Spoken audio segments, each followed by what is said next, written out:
Thank you so much for listening. If you'd like to offer dana, then please do go to justthiszen.org/giving. Your support really does make a huge difference. Thank you so much.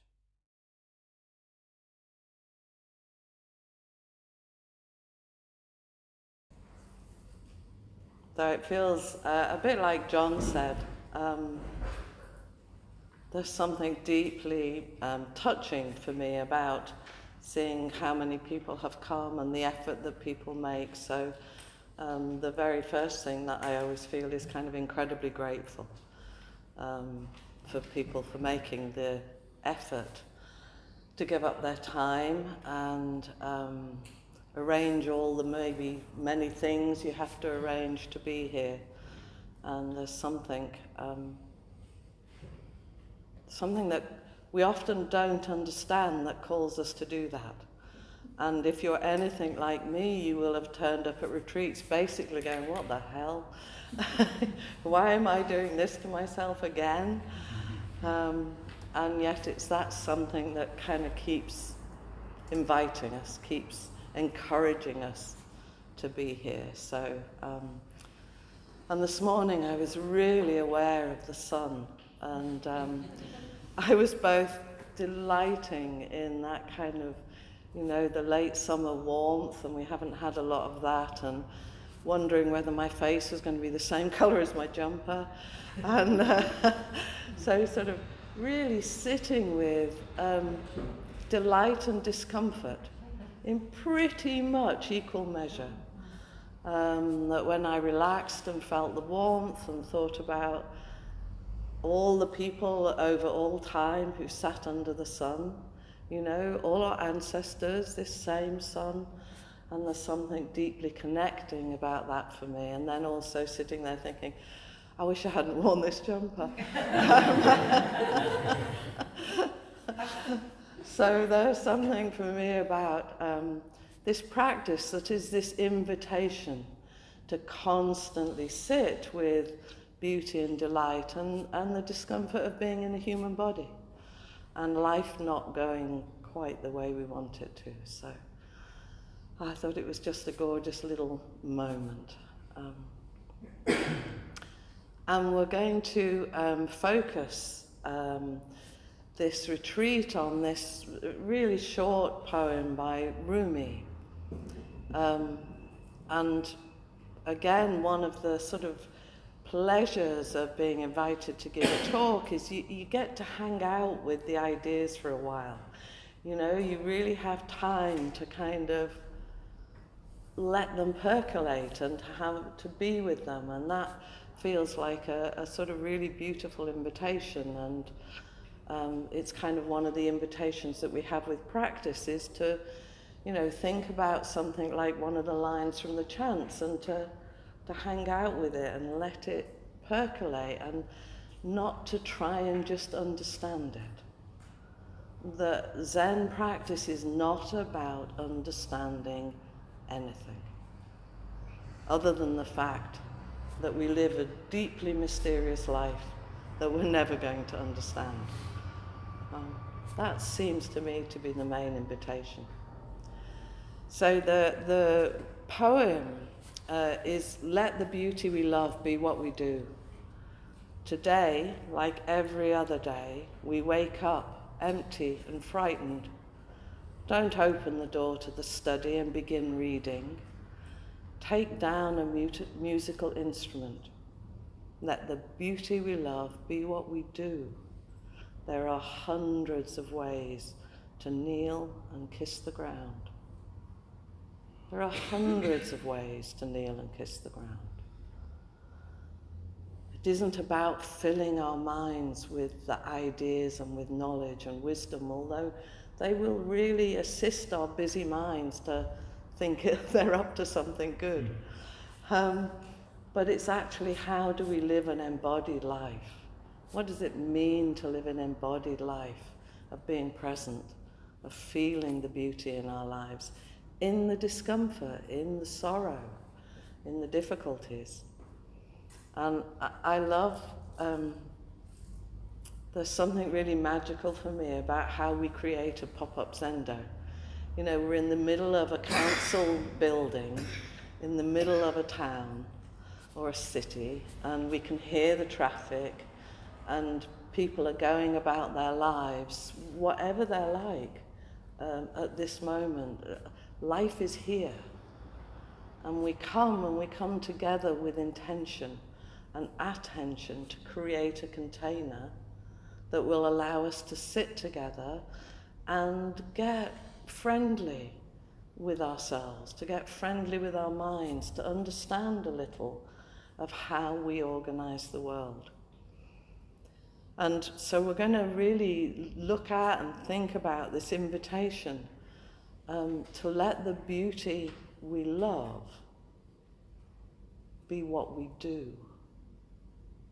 Not let the beauty be loved be what we acquire. Hello.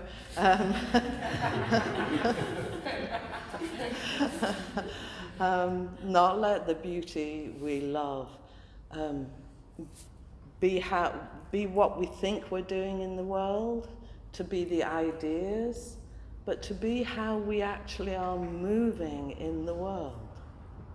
How are we doing that in ourselves, in our daily lives? For it not just to be the little moments, but a continuous thread in our lives. I read a piece by a person called John Stevens in Tricycle, and he'd gone to Japan and he'd fallen in love with the work of a ceramicist and artist who was called Otogai Rengutsu. And she became a nun at the age of 33. And by the time she was 42, she lived from 1791 to 1875. So she spanned quite a long period in Japanese history with a huge amount of change in it. And by the time she was 42, she had suffered the loss of 2 husbands, all of her children, of which there were at least 4, her 5 brothers, and her parents. So she was making art from a place of difficulty and loss and suffering. She wasn't making it from a place of ease. At the age of 33, she took monastic vows and assumed the name Rengutsu, which means lotus moon. And from this, she made her life and livelihood by making beauty. But it's the way that John Stevens talked about it. He says, her pottery was made with a non-abiding mind, unattached to the thoughts of beauty or ugly, free from fixed forms. So she was making stuff. And she made stuff for 60 years. And she made stuff that provided her livelihood, but she also gave lots and lots of artwork away for charity and to support the temple. There could be no projection of the artist's ego trying to make a statement. The work, and there was many of it, so he had a huge collection of it, had been crafted, could have been made 100 years ago or yesterday. Some of her pottery was of near professional quality, while others could have been formed by a 10-year-old. Misshapen with kiln marks, scratchy calligraphy and a messy glaze. So she made these pots and then she incised her own poetry around the sides of the pots. And she also did a lot of calligraphy. He said, what happened, happened. What happened, happened. Nothing was discarded because it didn't look right. Imagine your life if nothing was discarded because it didn't look right. If you were able to own, take responsibility for all of it, for the mess you make and the beauty you make and the touching things you do and the crass things you do, if nothing was discarded. So over these few days, I'd really be encouraging us to lean in to think of of beauty in this sort of way and how we might live it. So not the beauty of a sort of ballerina on stage doing something perfect, but the ordinariness of our lives. Interestingly, whenever the Buddha wanted to describe the essence of his teaching, he consistently chose the same word, and I know Flint will be talking about this more. This Dharma, he announced, is beautiful at the beginning, beautiful in the middle, and beautiful at the end. Beautiful at the beginning, beautiful in the middle, and beautiful at the end. The repetition here mirrors the English of the Pali Sutras, where the Buddha says, Kalyana, beautiful, 3 times. Adikalyana, Madhyakalyana, and Pariyasankalyana. Beautiful, beautiful, beautiful. And interestingly, the word Kalyana shares an Indo-European root with kalos, the classical Greek word for beauty. So there's something threaded through the Dharma, threaded through cultures, about how we relate to this idea of beauty. And if we think of the potter that I was talking about earlier, she suffered loss after loss after loss and made the focus of her life the creation of beauty. And we can imagine a life lived with such losses, and we might think it's not a place to make beauty from. But actually that seems to me to be the most perfect response, is in the middle of this difficulty, make some beauty. I'm sorry, I'm just smiling because I was remembering that when my daughter was having a deeply unfortunate relationship with someone in which we were being woken by the police in the early hours of the morning on a more regular than we liked basis, I made the most amazing dressing gown. I bought the best material I could and I made this beautiful dressing gown, which I still have, because I thought if I'm going to go to the door at 3 o'clock in the morning, I might as well look good. But it was also a response, it was a response to, here's the situation and what can I do in it? And one of the very few things I can do is sew an amazing dressing gown. That wasn't in the talk. So I was, there's a little poem, a tiny poem by Mary Oliver, and many of you know many of Mary Oliver's works and know that she's a kind of poet that's walked alongside me for many years. And this is a tiny little one of hers, which you may know. It's called The Uses of Sorrow. And the top line of it is, in my sleep, I dreamed this poem. Someone I love once gave me a box full of darkness. It took me years to understand that this too was a gift. Someone I loved once gave me a box full of darkness. It took me years to understand that this too was a gift. And there's many ways that we can think about. We could think about that ceramicist's life. Her life was a box full of darkness. And how do we find ways for it to become a gift? When we wake up frightened and empty, how do we open to the beauty that our own lives make? I've been struck as I was reading this by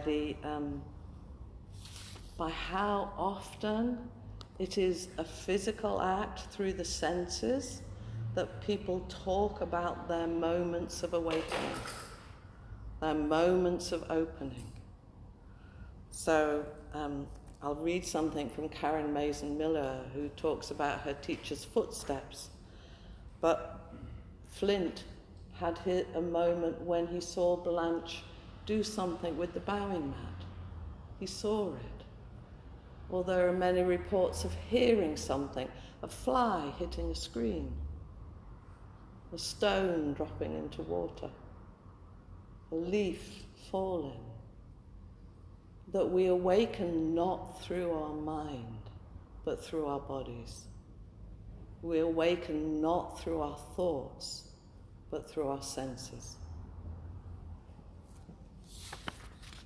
Karen Mason Miller, who wrote a beautiful book called Paradise in Plain Sight, which is an account of her finding this garden, this beautiful, overgrown, derelict garden, and bringing it back to life. And she studied with Mizumi Roshi, and she has these lovely quote, "How did you choose Zen?" people ask me, assuming I made a deliberate choice to take the most outlandish path towards spiritual liberation. And one answer is that I didn't choose. I simply followed the path straight ahead, and the way was made clear. She says, so you keep walking, trusting your own 2 feet, amazed at the way the scenery changes. And the other answer may sound weird. I really liked the way Mizumi Roshi walked, his bare feet padding across a polished wooden floor. And I've been looking at the way the light plays on the floor here, and the sense of how many zendos have been lit by the sun and the path of people's feet walking. Granted, he didn't look like much. He was a scrawny fellow, no taller than me, wearing mended clothes. You might suppose in some grand philosophy, it is some grand philosophy that draws us to the spirit, a theory of the cosmos. But it is the feet, the hands, the eyes, this measly scrap of human life. It's this being in a body with other people being in a body that allows us to awaken. I was mesmerized by Mizumi's sure, elegant footfall, silent beneath the swoosh of his black robe. He moved, when he moved, like Kilimanjaro. He moved when he moved, like Kilimanjaro. I would have followed him anywhere. I guess you could say I did, although it led no further than my own home. And that's the kind of beauty we're going to be talking about, is this lived experience in the body, the beauty of being in a frail and human body. And I think in the West, we are exposed to many external views of beauty, how we should look, how, I don't know if this happens to you now, but if you go to a restaurant, I think I see more people photographing their food than eating it. There's something about this idea of, capturing these endless moments, which could be a thing of loveliness, but so easily triggers our comparing mind, so easily triggers desire, need, lack. So it's something about, how can we look at a beautiful plate of food and eat the beautiful plate of food and enjoy the beautiful plate of food. So during this talk, I've been doing one of my activities, which is looking at things on Instagram. And I follow a lot of artists, because one of the things that I love doing is seeing people making art. There's something about the quality of seeing people actually making stuff that I find really nourishing and satisfying. And it doesn't matter whether it's clay or paint or bits of string or flotsam and jetsam. Some of the art I look at is kind of permanent, and some of it is so ephemeral. A guy arranging leaves into amazing shapes that then get blown by the wind, or people balancing rocks on a beach knowing that they'll be turned over by the tide. But there's something about the focus that somehow invokes in me a kind of focus. It's really interesting. And in Rumi's book, he says, don't go to a holy book. Don't go to scripture to read about something. Make something. Do something yourself. Sing a song. Create a zendo. Wash your dishes. Do something that enables you to be in your body in the beauty of the moment. Enact the beauty we love. There are so many ways to kiss the ground. There are so many ways to find a deep sense of meaning, beauty, and love that we can feel both inside and outside of us. Karen Mason Miller says of the garden she created and recreated, "The earth rises to meet the soles of our feet, and out of nowhere comes a gift to support and sustain our awareness, which is our life. Some days the gift is a bite, and some days it's a banquet. Either way, it's enough. Can you give yourself totally to the reality of your life and its unknowable outcome? Can you give yourself totally to the reality of your life as it is, not as you want it to be, as it should be, as it's going to be at some point in the future when everything's sorted, to the right nowness. This moment. Just as you're sitting here. Maybe too hot, maybe too cold, maybe tired, maybe bored, maybe entranced, whatever it is. This moment. When you do, the questions of where, how, when will no longer trouble you. You might feel instead the ecstatic certainty of having arrived. She said that's what happened to us after we crossed the curb and passed through the gate that afternoon. They walked into this garden and just knew they were going to buy it. She said we'd driven off the map and set down our list of criteria, entering the unfamiliar and lapsing into an unfiltered state of awe. That's some invitation, isn't it? Are you ready? Lapse into an unfiltered state of awe. She says, for years after this day, we would see it happen again as we invited groups of tourists and teachers, school children and gardening buffs to walk through the gate and see for themselves. They came from distances far and near, in buses and carpools, in slow trudges uphill from the schoolyard, leaving behind whatever had come before, the spilled milk, the pop quiz, the god-awful traffic, with no expectation of what would come next. Right inside the portal, before anything splendid had been fully revealed, our guests would grow instantly calm, slow their steps and form themselves into a saintly single file, moving straight on, a procession of mendicants in silent reverie. Seeing the transformation, I would wonder, where do they think they are? And then see the answer myself. Here. They're here. Here is the place, and here is the place the way unfolds. And there's something about when you walk through that door into the Zendo, this little room that we've created, and seeing the shift, just like, here's a space to just be fully with myself, however that is. Not fully with myself when I'm saintly, not fully with myself when I'm comfortable, not fully with myself when I'm proper Buddhist, whatever that is.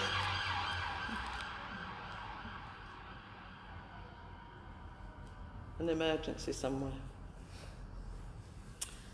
I was really fortunate to be brought up by parents who valued beauty, external beauty, a lot. And many Saturday afternoons I had a very odd occupation as a teenager. which when I wasn't playing sport, which they were utterly uninterested in, but if I wasn't doing that, we would go round antique shops. And in those days, you know, a long time ago, like 60 years ago, antique shops were kind of dusty places, you know, ramshackle, full of stuff. And we lived near Liverpool, and we would go to these old warehouses, and we would go to amazing places full of stuff. And I saw beauty in those dusty, disorganized places. And they felt like places of kind of unimaginable treasure to me, to find some little thing that would be there. And when I went to teacher training college, and I did ceramics as my main subject, and I started learning about Bernard Leach, who was a potter who'd studied a huge amount in Japan and brought over a Japanese aesthetic. So I was spending a lot of time at the Victoria and Albert Museum in London, and they had a whole section of Japanese tea bowls, called chawans. And if any of you know them, they're essentially ugly things until you learn to look at them as beautiful. So there would be all this Western ceramic, very shiny, very polished, high glaze, and then there would be these dumpy, often unglazed, sometimes cracked, often mended Japanese tea bowls. And I fell in love. I fell in love with how they seemed to carry something of spirit. They seemed to carry something of time. They seemed to carry something particular of the maker, which was what I kind of fell in love with. And I often felt really moved in a way that I didn't when I was looking at things that felt much more polished. So when I was writing my own dissertation, I took Josh on a pilgrimage to the southwest of England, and I went to visit potters who'd been deeply influenced by Bernard Leach and the emergence of Japanese pottery. And we watched these potters at work, and I talked to them about what informed their work. And they all talked about something the same. Their work all looked really different, but they all talked about something about imperfection, something about heart, something about flow, and something about time. And what they were producing wasn't what they were interested in. They were interested in the feel of what they were doing. They were interested in the process of making, not in the production. Although as working potters, they also had to produce stuff, but they would often talk about producing stuff for people and producing things for themselves. And the things for themselves were not always the saleable things. They were the things that kept them going, though, that kept their practice enlivened. And this thing about heart and soul and time has got two Japanese words attached to it, wabi-sabi, which we in the West are managing to commercialize now, as we have done with hugi from Scandinavia. You can buy a hugi candle. Yeah, you can buy a wabi-sabi candle. It's a weirdness we do.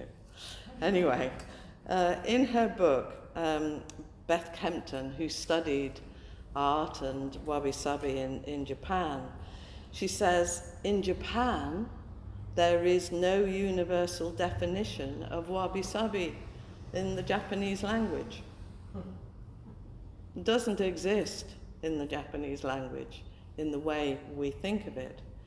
Any attempt to express it will only ever be from the perspective of the person explaining it. There are 100 ways to kneel and kiss the ground. She goes on to say, wabi-sabi is an intuitive response to beauty that reflects the true nature of life. So it's about imperfection. It's not about perfection. It's about seeing this way in which life is offering us these little moments that feel like perfect, but they're always transitory and they're always moving. Wabi-sabi is a recognition of the gifts of simple and slow living. It's a state of heart, it's a deep in-breath and a slow exhale. It's a perfect moment in an imperfect world. And we can nurture our willingness to notice details and cultivate delight. And it's a bit like our practice, isn't it? It's the practice of noticing details and our willingness to cultivate delight in each moment, however it's arriving. So this notion of a kind of perfection moving or imperfection moving all the time. And Suzuki Roshi says, to live in the realm of Buddha nature means to die as a small being, moment after moment. We lose our balance, we die. But at the same time, we also develop ourselves, we grow. Whatever we see is changing, losing its balance. It's never staying at the point of complete balance. It's always shifting. The leaves that we've got, you can see all around you, are shifting, they're changing, even as we're looking at them. Whatever we see is changing, losing its balance. The reason everything looks beautiful is because it is out of balance, but its background is always in perfect harmony. This is how everything exists in the realm of Buddha nature, losing its balance against a background of perfect balance. We totter and teeter along in the world, constantly losing our balance against a background of perfect balance, against the background of our Buddha nature. So for me, this idea of beauty being the things we do and wabi-sabi the imperfect, the way we orientate our lives around the truths that the Buddha expressed, that the life will have discontent in it. I will sit here delighting in the sun and cursing the sun at exactly the same moment. It's going to have discontent in it. Things are not going to go the way you want them. And that's okay, because then something else will happen. Something else will unfold. Beth Kempton says, although she says of wabi, too fast for myself. The spirit of wabi is deeply connected to the idea of accepting that our true needs are simple and of being humble and grateful for the beauty that already exists right where we are. And Sabi is concerned with the passage of time, how time manifests itself physically in objects, as it does in so much of the Japanese aesthetic, but its deeper meaning hints at what's hidden beneath the surface of the actual item we see. Time passing. And I often think if we looked at each other like beautiful pots, like we could see the hand of the maker, if we could see where we got burnt in the firing, if we could see where the glaze got imperfectly fired, if we could see where we got dropped, if we could see the cracks and think, that couldn't be more beautiful than it is right now. We couldn't be more beautiful than we are right now, exactly as we are. Many of you will know that I find words beautiful. As a child, we used to get the Reader's Digest. And in the old days, the Reader's Digest had a page of unusual words. And it was my deep pleasure to read these unusual words and try and find a way to use them at primary school. Went down really well. So there's always been something for me. I have this sense of us and our interior worlds being vast, being like oceans. We're like mountain ranges. And then we find these little tiny words to try and say something to each other. And amazingly, sometimes we actually succeed. Sometimes we feel understood. But it's like my words come from my vast hinterland, and they come into your vast hinterland, and they land the way they do. They land depending on everything that's gone on inside of you. So sometimes I find poems, and I always say poems arrive, because it feels like that's kind of what they do. It's not a process of thinking. They kind of arrive. So here's one of mine. In my mind, I'm already walking down the familiar lane towards the sea, or the sands, or rivuleted mud stretching into the horizon. I can feel my eyes open wider to track the vast expanse as my heart opens to take in the world. This sea-washed bay holds such richness, though at first I couldn't see it. I saw disconsolate waves and grey skies and even greyer mud. Now, in my imagination, it sparkles with life. And I want to see all of life this way, to walk into town and to see courage and grace and the everyday heroism of our urban lives, to find the spark in the ordinariness of poverty and greyness, the mud of humanity as rich with life as the teeming bay, to see and feel the beauty of our ordinary lives, to embrace life with wabi-sabi. Rainer Maria Rilke, a writer whose words often touch me, said, "Most people don't know at all how beautiful the world is and how much splendor is revealed in the smallest things. In some flower, a stone, the bark of a tree, or a birch leaf. Grown-up people who have busyness and cares and worry about a lot of trifles gradually lose their eye entirely for these riches,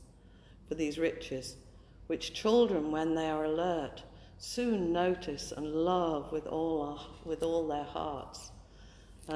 We have a 3-year-old twin grandsons, and one of them in particular, Kit, he sees things. And we have to spend a lot of time looking for ladybirds and beetles and slugs and generally icky moving things. But it's like they're worlds, and you see the world. It's been such a delight to walk out with him. Rilke says, "And yet the finest thing would be if all people would always stay in this relationship like those children, with simple and reverent feelings, and if they would not lose the power to rejoice as deeply in a birch leaf or in the feather of a peacock or the pinion of a hooded crow as in a great mountain range or a splendid palace." Then he says this, "There is a great and eternal beauty throughout the world, and it is scattered justly over the small things and the big."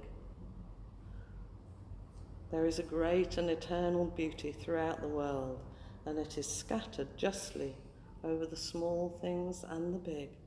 For in the important and the essential, there is no injustice on the whole earth. So yeah, when I was preparing for this talk, I went for a walk locally to gather all the leaves and things that you can kind of see around the room, sort of foraging, which was very lovely. I had my basket and somebody said, "What are you doing?" I said, "I'm foraging for a Zen retreat." I'm sure they had no clue. As I was moving around, I was looking at the leaves on the ground, and some were still beautiful and radiant, and others were kind of really crushed, and some of them had already become kind of anonymous brown mulch. And I thought how each leaf had had its own particular leafy life, up there moving high in the canopy, meeting the sun and the rain and the traffic fumes. And then it had come down. It had given its season of life, given it fully, and now it was there, just wherever it had fallen. And I felt really tender of heart as I was walking around. And there's a poem by Mary Oliver, which has been something that I've loved. So it's called The Ponds. And I was thinking of the last few lines of this as I was walking around.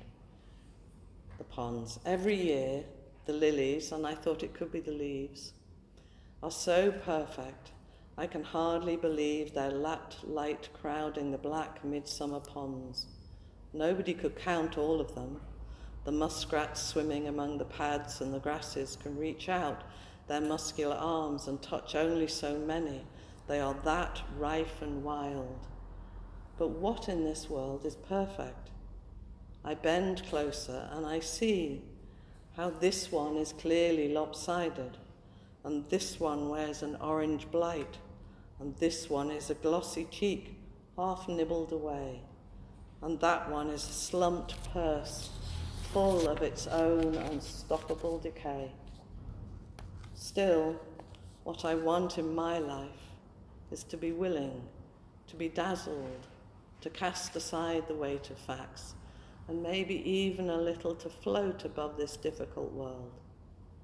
I want to believe I'm looking into the white fire of a great mystery.